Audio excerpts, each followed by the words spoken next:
제 생각에는 정말 대표님은 네. 뼛속까지 투자자신 것 같다는 생각이 들어요. 그게 제일 행복해요. 나의 투자 네. 관련된 거를 네. 그 할 때가 네. 제가 제일 행복해요. 그 어떤 것보다가. 네. 그래서 제가 저한테 투자 관련된 거는 시인이 시를 쓰는 것과 같이 이렇게 행복감을 줘요. 근데 아마 이 영상을 보시는 분들 중에 이렇게 젊은 분들도 많으실 것 같아요. 혹은 이렇게 자제분들을 두신 분들도 많으신데 이쪽 금융업 혹은 내가 펀드 매니저로 한번 미래를 한번 고민해 보거나 아니면 자제분들의 교육으로 요즘은 금융 공부를 많이 시키잖아요. 네네. 그런 분들이 상당히 많이 보고 계실 것 같은데 네. 대표님 세대 때는 사실은 금융업이 이렇게 막 촉망받는 업종은 아니었던 그렇습니다. 걸로 네, 알고 그렇습니다. 있어요.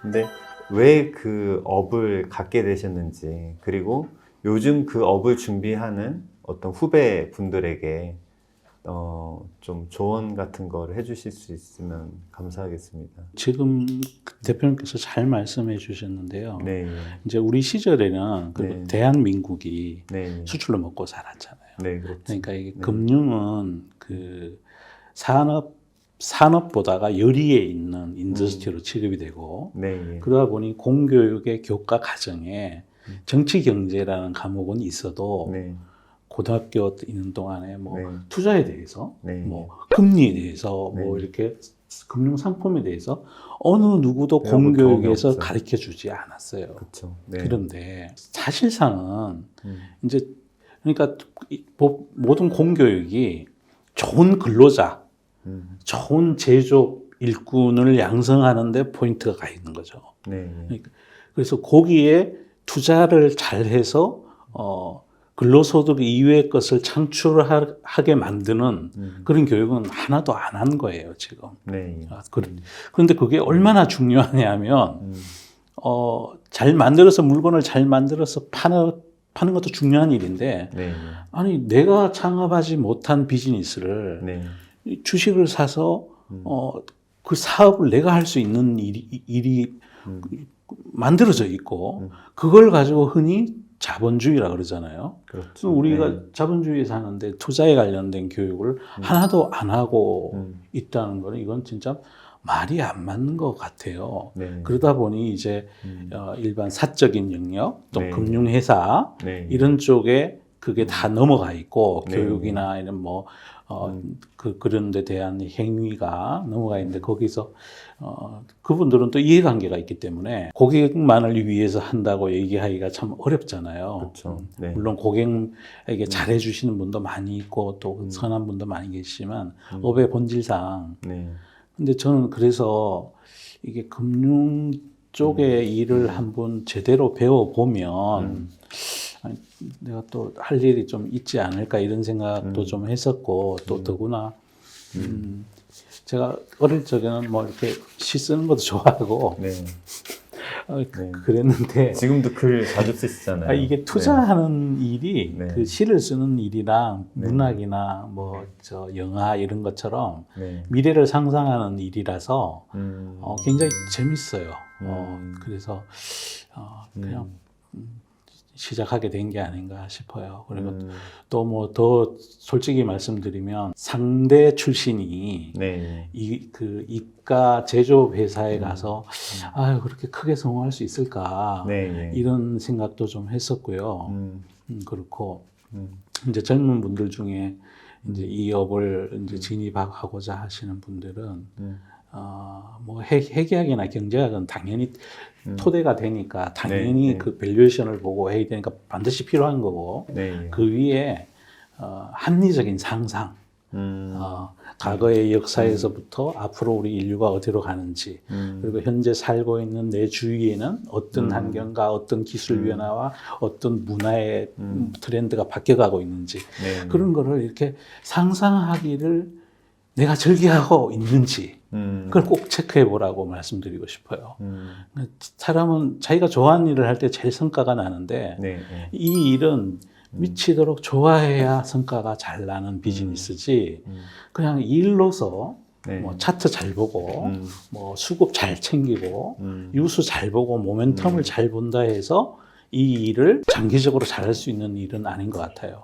그래서 우선 어떤 젊은 분이 이게 운용업을 자기가 이쪽 일을 하고 싶다 그러면 뭐 연봉이 많고 화려하고 이래서가 아니라 내가 그런 거를 좋아하는지 자질이 그거네. 자질이 합리적인 그건지. 상상. 네. 뭐 21선 내려오면 사고 이런 게 아니라 네. 앞으로 1년 뒤에 어떤 인더스트리가 10년 뒤에 어떤 인더스트리가 이렇게 막 그렇게 될 것 같다. 그거를 합리적으로 상상을 해야 되잖아요. 네. 예. 그 합리적으로 상상하려면 과거도 알아야죠. 과거도 네. 알아야 되고 현재도 알아야 되고 현재는 우리가 지금 얘기하는 순간에 또 과거가 되는 거잖아요. 지금 이 순간에 좀 전에는 과거로 다 지나가고 그러면 현재에 있는 이 주변 상황을 파악하고 그래서 앞으로는 어디에 우리 인류가 가 있을 것 같다. 이런 거에 대한 상상하기를 내가 너무나 좋아하는지 그거부터 체크해서 답이 예스가 나오면 네. 뭐 연봉이 적더라도 작은 회사이더라도 아니면 전업 투자가 이라도 해볼 만하다라고 생각해요. 그래서 저도 좀 의외로 놀랬던 게요. 네. 이렇게 대표님이나 뒤에 제가 이제 말씀드린 김혜희 교수님이나 혹은 이제 금융권에 계신 분들이 의외로 얘기를 사석에서 나눠보면 역사 얘기를 그렇게 많이 하시더라고요. 굉장히 중요하죠. 네. 네. 그래서 이제 그런 게 기반이 돼서 그런 상상력이 만들어지지 않나. 그렇습니다. 네. 네. 네. 어느 날 갑자기 하늘에서 떨어진 게 아니잖아요. 우리가. 그렇죠. 우리 인류가. 네.